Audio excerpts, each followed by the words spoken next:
Alright, so in this video we're taking a quick look at the Foxeer Predator 5 Nano.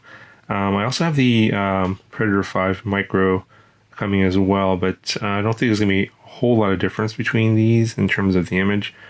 So I'm just going to basically put the link to the Micro down below. The main difference between the Nano and the Micro obviously is the larger size. So the Micro is going to be 19 millimeters for mounting instead of 14 millimeters for the Nano. And you're going to get a M12 lens instead of an M8 lens. So the at least one I've got here is the 1.7 millimeter M8 lens for the Nano version, and then I think the Micro version comes also with a 1.7 millimeter M12 lens for the 19 millimeter version. So the actual settings, the sensor, the actual electronic hardware on the inside here is going to be the same on the Micro version versus the Nano version. And between the version 5 here and previous versions like the 4, not a lot of difference. So essentially all the hardware is the same. They've just tweaked the firmware a little bit so that the colors are a little bit more natural looking. Although if you know Foxeer and their previous history on updating the Predator series, each iteration of the Predator is just tweaked a little bit. So the differences between the 4 and the 5 aren't really that dramatic.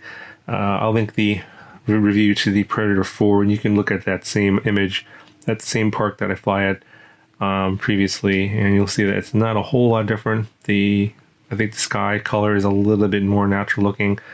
The image is still very high contrast because of the way the sensor works here. It's a very high contrast image and has very high sharpness.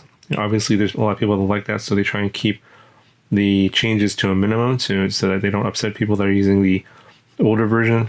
And at the same time, if you are using an older version of this, I would say it's probably not really worth the effort or the money to upgrade to the newer version unless you're on a really old version, like say like version 1 or 2. Then then you can see that the differences are going to be a little more dramatic between the version 1 or 2 versus the version 5.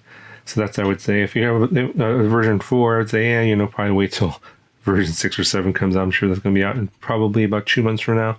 So just wait and see. But if you don't have the Predator series and you're looking at perhaps buying it for the first time, yeah, the 5 is just like the 4. I don't even think you can buy the 4 anyway, and it's the same price.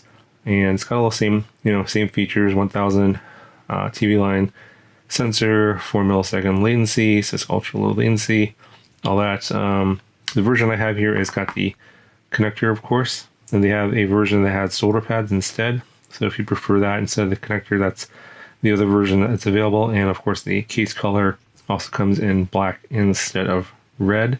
And that's about it. So let me just go ahead and show you the flight footage at the park, and you can compare this to the older versions. I'll link the version 4 and 3 down in the description. You can watch those videos and compare it to the version 5. You'll see what I mean. It's not a whole lot different. They just tweaked the firmware a little bit to make the colors a little bit more natural, but it essentially is the same camera. Anyway, that's going to do it for this video. I'll talk to you guys in the next one.